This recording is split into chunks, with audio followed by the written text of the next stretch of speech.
More details released on one of the new stimulus packages that was just announced last week.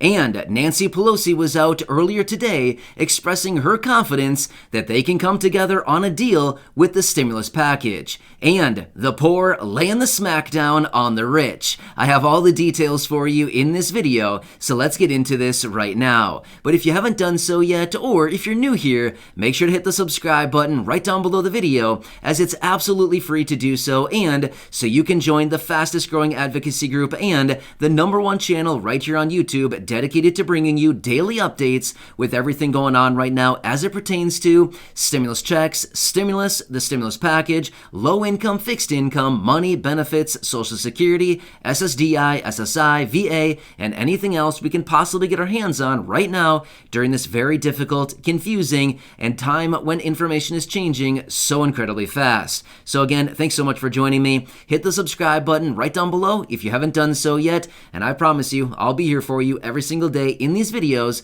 and all of the latest updates. All right, let's get into this, and thank you so much for being part of this community. One quick side note, my wife Corey will be back in just a couple minutes here with the new updated list of shoutouts in this video, and those names are pulled right out of the fan club, so stay tuned as that list is changing every single video, and if you're in the fan club, you will be getting a shoutout this week. Just depends on which video it actually comes out in, as that list is changing every single video. All right, let's get into this right now, as we just got some more information today on one of those two stimulus packages that was just introduced last week. Remember those two? Yeah, in the second half of last week, we did get two new stimulus packages that hit the table, and this is kind of interesting because out of nowhere, all of a sudden we got two packages introduced during a time when we've been asking, begging, pleading, doing anything we possibly can to get Congress to approve additional stimulus packages, and all of a sudden, here we are. We've got two more on the table. So we have technically three packages on the table right now.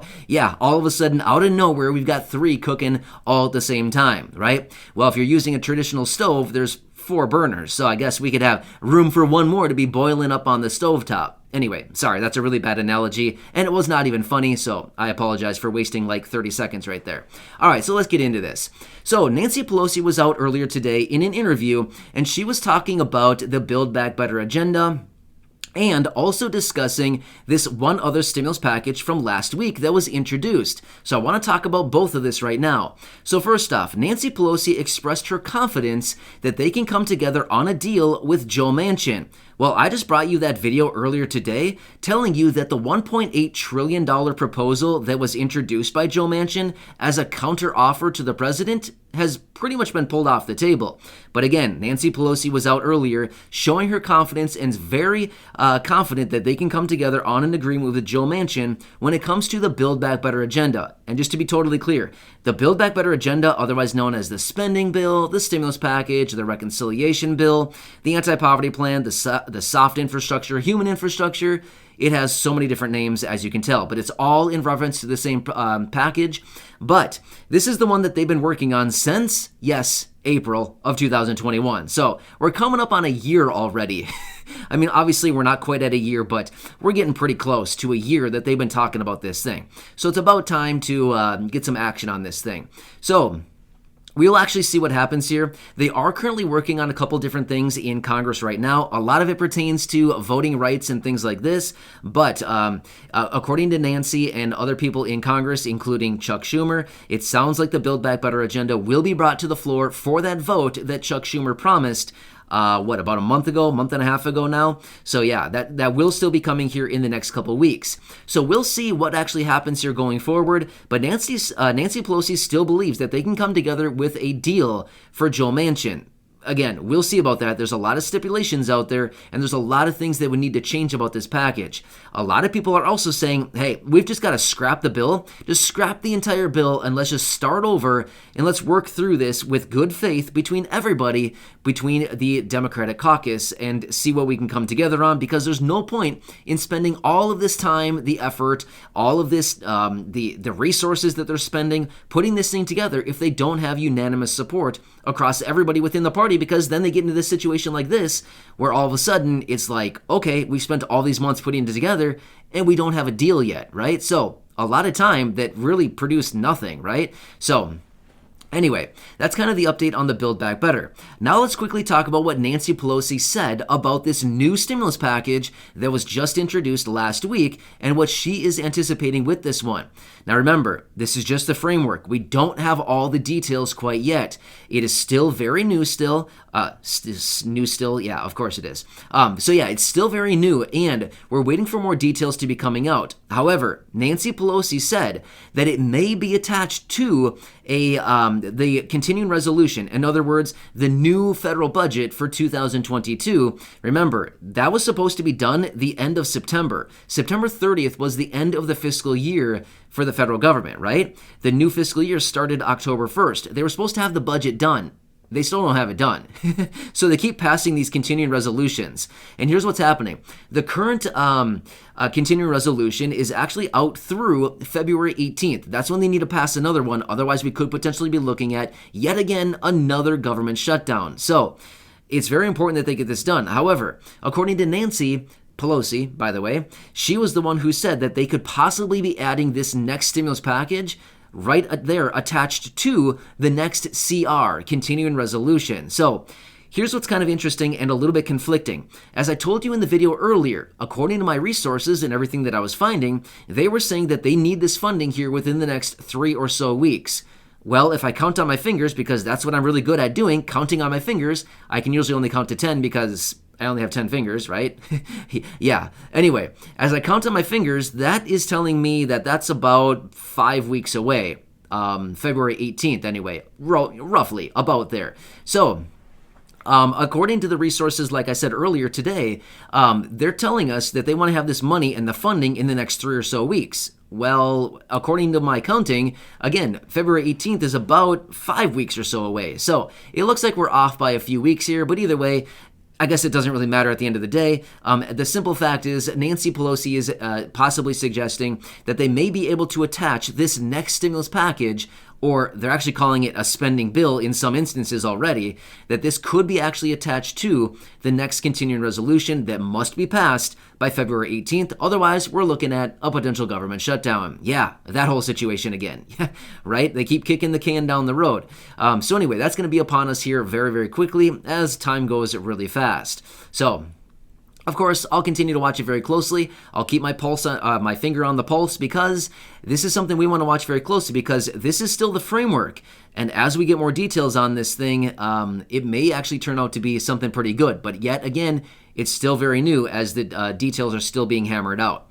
All right, let's quickly talk about how the poor is laying the smackdown on the rich. This is actually pretty funny. So I was actually reading through a new survey that came out recently, and all of these people who are self-attesting to be low income or on kind of like the poor or low income spectrum, again, they're just self-attesting, right? But basically, they were answering a bunch of questions, and I pulled a few of them out that I thought were a little bit interesting. And basically what these low-income individuals were doing is basically saying, hey, the rich and the high income, they don't understand us. They do not get what it's like to be low income, living on a fixed income. They do not understand what it is like in our shoes.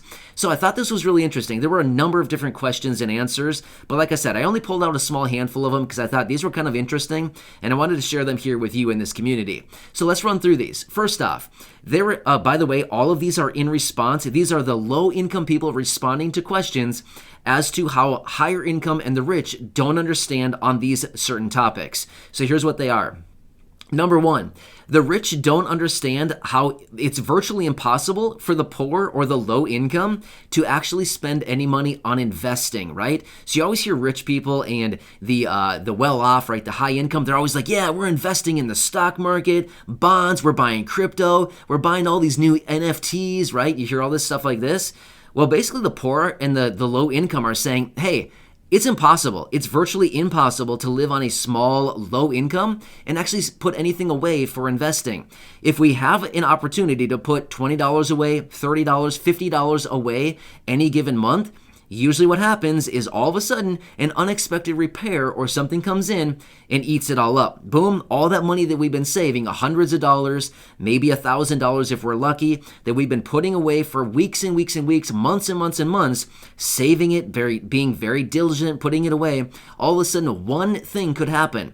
A breakdown of your car, something happens, a transmission goes out, you need to put new tires on your car, the car just breaks down in general. Something like this could eat up the entire savings that you've been putting away for a year or more. So that's something that the poor and the low income were saying, hey, the rich does not understand this about us. The high income, they do not understand what it is like to try to put away $20 a week, $20 a month, and all of a sudden one event could eat up the whole thing right away. So that's number one. I thought that was actually really interesting, and I think that's actually a really valid and really good point because it's so true, right? One little event could eat up potentially a year or two or more of savings. Yeah, right? It goes fast. So comes in very slow and then goes out very fast, right? So one other thing that, again, the low income were saying that the poor or that the rich don't understand is that applying for and getting government benefits or government assistance in any way, shape, or form is actually almost like a full-time job for like 2 weeks or even longer. Here's what happens. And now again, this is the low income saying the rich just simply don't understand this. To apply for, get all of the necessary documentation, send in applications, fill out applications, do phone interviews or in-person interviews, which really aren't happening all that much anymore considering the whole COVID situation. But over the phone interviews or things like this is a very time-consuming process. Just gathering all the necessary documents to fill out the application, to send it all in, to make the phone calls, to sit on hold, to do all this stuff, to talk to representatives, to talk to all the necessary people is nearly a full-time job for a couple weeks to get everything done. And again, the low income are saying, hey, just to get this going, it takes a very, very long time. It's not like you can just make a phone call and all of a sudden be like, okay, you've been granted government benefits. No, it is not that simple at all. In fact, it is not even close to that one bit at all. And the low income in this survey were saying this is something that the rich don't understand. They think you can just go out and just apply and all of a sudden you get a bunch of money. No, that is so far from the truth. And when you do get government assistance, it's usually very low. It's not even like, that much to live on. It's seriously not much at all. But anyway, that was answer number 2. And again, I thought this was a really good one, and I thought it was very insightful because it's true. Filling out applications and gathering the necessary paperwork is so time-consuming. Who wants to do that? I don't want to. It is not fun getting paperwork like that, right? Oh man, trying to find all this paperwork. They come out and they're like, hey, we need this, this, and this. And you're like, I don't even know where to look for that. Seriously? Can you point me in the right direction? Because I have no clue even where to go to get that information. So anyway, that was number 2. Number 3, and this one I think is also really good. The low income were saying the rich have no clue what it is like trying to live and to eat healthy on a very low income and very low benefits. Therefore, for those people maybe receiving SNAP benefits or some type of food assistance, the low income were saying the rich have no clue what it is what it's like trying to live on and eat on a very low income a diet, right? So here's the thing. The low income were basically saying, in accordance with this survey, again, this does not apply to everybody. I'm just simply saying, according to the people that were responding to this survey, they were simply saying it is very, very difficult to buy healthy food because in general, you can get a lot more food for your money if it's unfortunately unhealthy, right? So that's what a lot of these people were saying is that we're going out and we're trying to get volume. We're trying to get volume of food to get us through the month. And buying vegetables and fruits are very expensive and they don't last very long. Therefore, our money does not go very far when we go out to the produce section and grab a bunch of fruits and vegetables. It just simply doesn't go very far, especially if we're trying to get organic. Yeah, right. Organic is not even an option when it comes to all of that stuff. So this, again, I thought was very interesting because, yeah, you're right. A lot of people don't really quite understand how much it actually costs right now to go out and get healthy foods. Healthy foods are very, very expensive, right? I mean, just think of this. I'm not sure where you are, but where I am, just a simple avocado. I mean, seriously, an avocado is like $2. Really? An avocado? And you have to, there's like a teeny tiny window to eat it, right? It's rock hard, and then all of a sudden, like 2 days worth, it's like soft, and then it turns brown and it's bad. It's like, seriously? I had like a 2-day window where I had to eat the thing. It was rock hard yesterday, now it's perfect, and tomorrow it's going to be rotten. You know what I mean? If you eat avocados, you know exactly what I'm talking about, right? So one day you pick it up, you bang it on the counter, and you're like, oh, this thing's like a baseball. You set it down, you forget about it for a day, you come back and you hit it on the counter, and it squishes. And you're like, oh, great. Now I've got guacamole. Sweet. Just what I wanted. Anyway, I think everybody's probably laughing right now because you know exactly what I'm talking about, right? Anyway, let me talk through one more here and then I'll let you go because I know it's getting kind of long here and I just want to share one more with you. So, this one is the low income. We're saying the rich have no clue what it's like when it comes to social life, like a social life. You don't really have a social life as a low income person because it's very expensive to go out to dinner, of course, to go out and do anything, to go to some kind of concert or sporting event or anything, any type of entertainment, maybe a movie or anything like this. It's very expensive to do that kind of stuff. Even a simple movie these days, what is it, like $12 just to get in? Again, it varies depending on where you go, but movies are very expensive. Remember the day when you could go back and you could get into a movie for like $4? Remember those days? God, that was pretty nice, right? Those days are long gone. Yeah. But anyway, this is something else that the low income were saying. The rich simply don't understand us. It is very difficult to have friends, to have connections, and to have a social life because we work all day or we do whatever we need to do all day, just trying to survive. And then all of a sudden we're trying to come back home or do whatever we're doing in the evening and try to get together with our friends or the people that we associate with.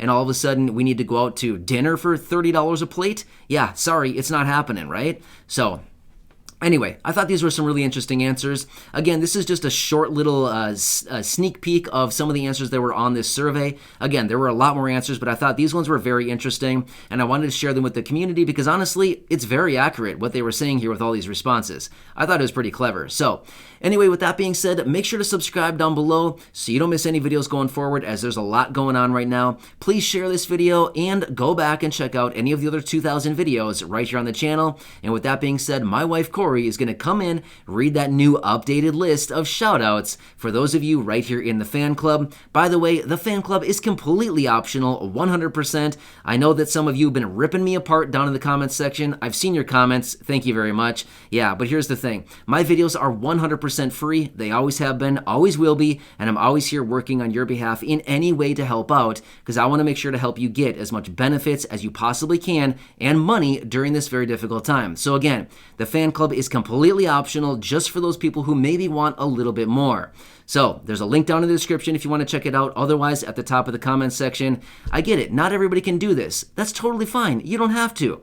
Okay, so like I said, it's totally optional. So again, with that being said, I truly appreciate your support. Please subscribe down below if you haven't done so yet. And Corey, take it away, and congratulations to all of these shoutouts in this video. And the next list and the new shoutouts will be tomorrow in that next video. So Corey, take it away. Today's shoutouts go to Jonathan Prince, Charles Carter, Rocket Raccoon, Jane Smith, Rebecca Davis, and Tamara Chickenoff.